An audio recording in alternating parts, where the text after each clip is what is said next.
What's going on, everybody? It is your host, Dr. Splash, and today we have an epic, just this one's for the fellas, all right? This battle is for the boys. It's a battle of absolute animals in the trenches. I'm talking about Dragonborn from Elder Scrolls versus the Doomslayer from the Doom series. And what's amazing is both are made by Bethesda, so this is really a battle for the crown of Bethesda, okay? So if these two insane warriors or to clash, who would win? I'm going to review both because Doomslayer just had updated lore, and I think it's a really fun matchup. So I hope you guys enjoy this. And if you love versus battles and want to see me continue to pump out content like this, 400 plus likes would be amazing. Also, check out my Discord, and if you want to sponsor a video or battle or check out any of my scan servers, hit me up. Without further ado, let's hop in. First up, we have the Doomslayer. Initially a soldier representing Earth that lost his homeboy. When I say homeboy, literally mean pet. That's right, this is essentially John Wick, but he actually has absurd fucking scaling, okay?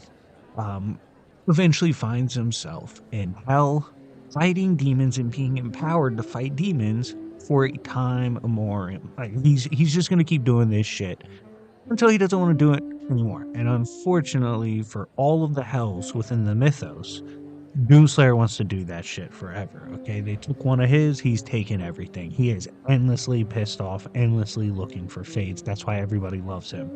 Now, the big reason there was a statement on updates and why that's important, and I have covered it in recent Doomslayer videos, and I encourage you to go check those out. But Doomslayer is somebody who in Dark Ages it was revealed to have been dabbling with the Cthulhu mythos. He was fighting stuff like the cosmic realm, which is beyond math, logic, anything we can comprehend, transcends everything. Absurd descriptors that we typically associate with outer versal, and for those that get confused about terms like that, I'll refer to my power scaling guide that I recently dropped for my own channel, right?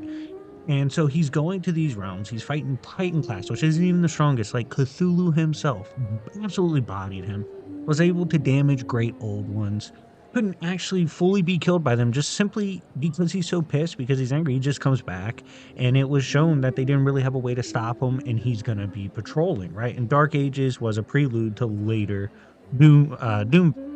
So it is important that we know he had that outer versal scaling even in the earlier times of his character.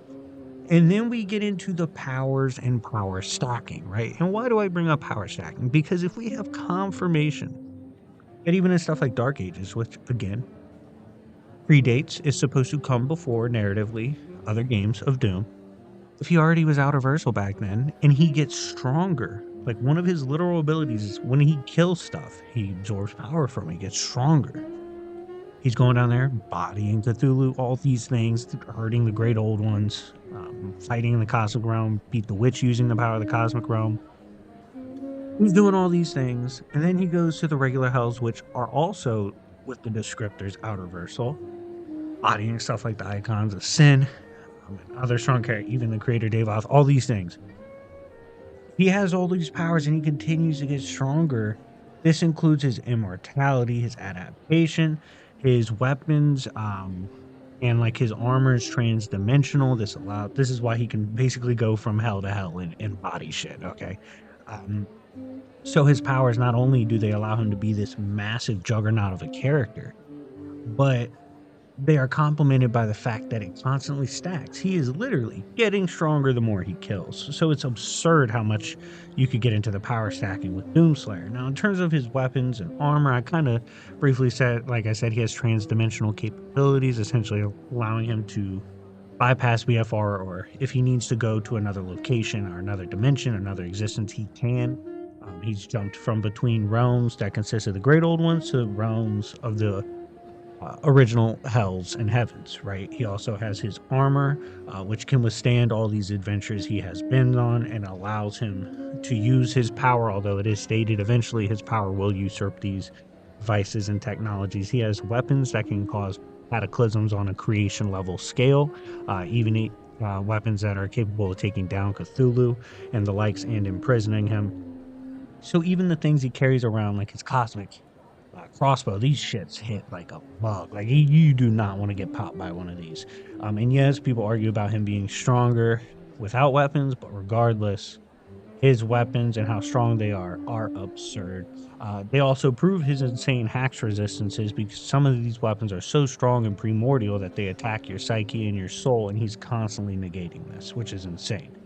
In conclusion, Doomslayer is an absolute Chad. It's been bullying all different types of hells and outerversal realms for a long time now. In his lore and with his narrative, he's an absolute beast. While he's not the most diverse and varied bag of tricks type of character, what he's good at, he is nearly unstoppable at. And this allows him to be, like I said before, this juggernaut type character that kind of can just run through a lot of things, negate a lot of things, and win with the brawling and just being bigger Chad. But with him out of the way, with Doomslayer covered, let's move on to his opponent, the Dragonborn. Next up, we have the Dragonborn. Now, in the realm involving the Elder Scrolls, of course, there's a big dog, Alduin, right? And he goes around, essentially, he's a threat to consume creation. His dad was one that birthed creation. He's a massive fucking cosmic dragon. And someone in the mythos has to pop out and at least gives everybody a chance to get the dub against his dragon, or else the story's over. Well, that person happens to be the Dragonborn. Now, the Dragonborn, of course, there is some variation to how you play in terms of how this character goes in growth and development, but we will mostly be sticking to what the Dragonborn in lore and narratively is capable of doing and the different things they are supposed to be capable pulling off in the standard mythos. Now, in terms of the cosmology and stuff and why you have to consider everything we are going to describe with the Dragonborn to be extremely powerful, let me give you a brief breakdown. And like I said, for the Doomslayer, if you want more Dragonborn content or Elder Scrolls scaling, you can check out my older videos on the topic. Now, to keep it light, I'm kind of going to go over some of the layers. This includes Nirn, which does have an argument for outerversal. And this is essentially the physical realm we see. And the reason I say it has an argument is because imagine, and let me make it simpler for those that follow comic books and whatnot. Imagine if Darkseid, or True Form Darkseid's body, was what consisted of the universe, right? You'd be like, oh, that's an argument for, maybe this realm actually is outerversal. And there's a bunch of fucking outerversal creatures roaming around sea mud crabs, so you might have a reasonable argument there. Regardless, it definitely is at least multi or infinite dimensional. As there's several narrative statements backing this. You then have Mundus, which infinitely transcends this layer. You then have the planes, which infinitely transcend that. Then Oblivion and realms like that, which sees everything below it as bounded aspects. Then Orbis, which sees everything below that as bounded in comparison. Then the Anu, which sees the Orbis as its bounded soul. Then the Void, which houses all these. Of course, the Cosmic Wield, which holds all of the mythos.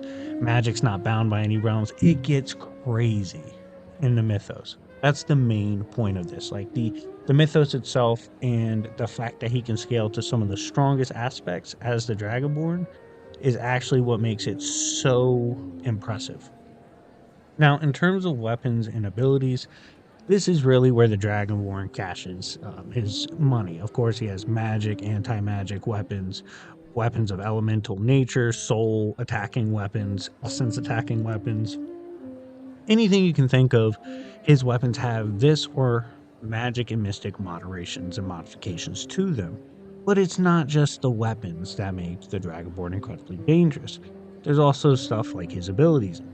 But short, I'm going to list some of these. He can summon basically any kind of animal he wants from his realm and command them to do his bidding. He has an aura whisper that allows him to see essentially anything that he needs to see in the midst of battle. His battle fury, if he's summoning allies, makes everybody stronger. He can summon the void itself and become ethereal, which basically means you can't touch him on a high outer to boundless degree.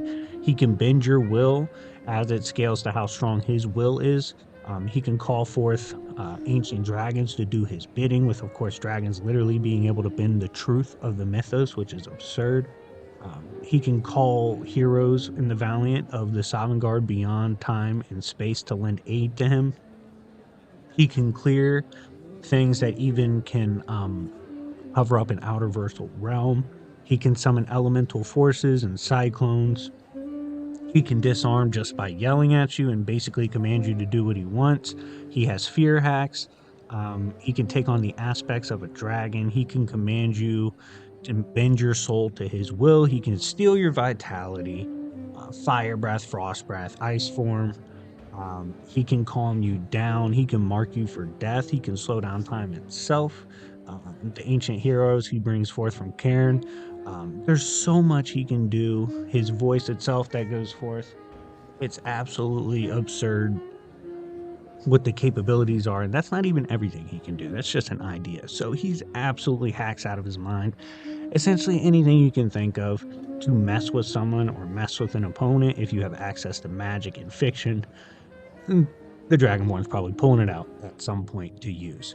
In conclusion, yes, he has crazy scaling, but perhaps what makes the Dragonborn so dangerous is his versatility and his hacks, allowing him to even take on the most dangerous beings in all of creation, saving Skyrim itself.